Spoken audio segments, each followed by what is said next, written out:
శేషగిరి సృష్టి. మీరు చూస్తుంది మైండ్ వేవ్స్ ఛానల్. నేను ఈరోజు మీకు ఒక మంచి టాపిక్ చెప్తున్నాను. Emotions, how to control emotions. ఇప్పుడు ఎమోషన్ ఎలా ఉంటుందంటే దాని లైఫ్ ఒక 10 సెకండ్స్ నుంచి 15 సెకండ్లు మాత్రమే దాని ఒక లైఫ్ ఉంటుంది. అది కోపం కావచ్చు, లస్ట్ కావచ్చు, యాంగ్రీ కావచ్చు, మరొకటి కావచ్చు, మోహం కావచ్చు, ఆందోళన కావచ్చు, భయం కావచ్చు. ఇవన్నీ కూడా ఒక 10 సెకండ్ నుంచి 15 సెకండ్ వరకే దాని యొక్క ఎమోషన్స్ ఒక లైఫ్ అనేది ఉంటుంది.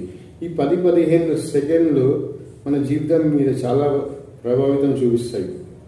అది ఎలాగంటారా, మీరు ఒక 10 సెకండ్ల కోపానికి ఆవేశంలో ఒక మనిషిని మర్డర్ చేయగలరు. ఇది ఎమోషన్ కంట్రోల్ చేయడం. ఇది ఎమోషన్ మన మీద అటాక్ చేయడం. అలాగే ఒక 10-15 సెకండ్ల భయానికి మీరు కారు నడుపుతున్నారు, అవతల వాళ్ళు ఎదురుగుండా వచ్చేసారు రాంగ్ రూట్లో, మీకు భయం వేసేసింది ఏం చేయాలని.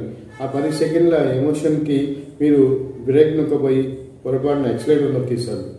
భయంలో ఆ ఒక ఎమోషన్ మీ మీద చెడు నెగిటివ్ ఇంపాక్ట్ ఇచ్చేసింది. అలాగే ఒక 10 సెకండ్ల కామం అనుకోండి, లస్ట్ అనుకోండి, ఒక వ్యక్తిని రేపిస్ట్గా మార్చే అవకాశాలు కూడా సొసైటీలో చాలా ఎక్కువగా జరుగుతుంటాయి. అలాగే ఏదైనా ఈ ఎమోషన్స్ అనేది ఒక ఓన్లీ దాని లైఫ్ని ఒక 10 నుంచి 15 సెకండ్ల ఎమోషన్ మన లైఫ్ మీద ప్రభావం చూపించడం ఏంటి? ఆఫ్టర్ ఆల్ ఒక 10-15 సెకండ్స్ ఆఫ్ ది ఒక చిన్న ఎమోషన్ ఇంత మన ఒక సంపూర్ణ లైఫ్ని స్పాయిల్ చేయగలదు. సో ఎమోషన్స్ని కంట్రోల్ చేసుకోవడం అనేది చాలా చాలా అవసరం మిత్రులారా. కోపమైనా సరే, అది భయం అయినా సరే, అది మరొకటో కావచ్చు.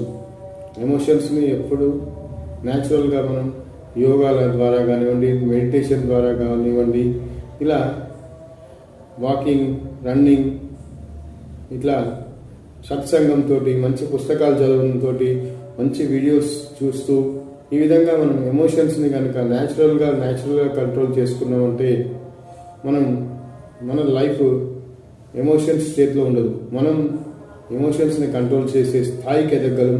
నా వీడియో మీకు నచ్చితే లైక్ చేయండి, సబ్స్క్రైబ్ చేయండి. Thank you.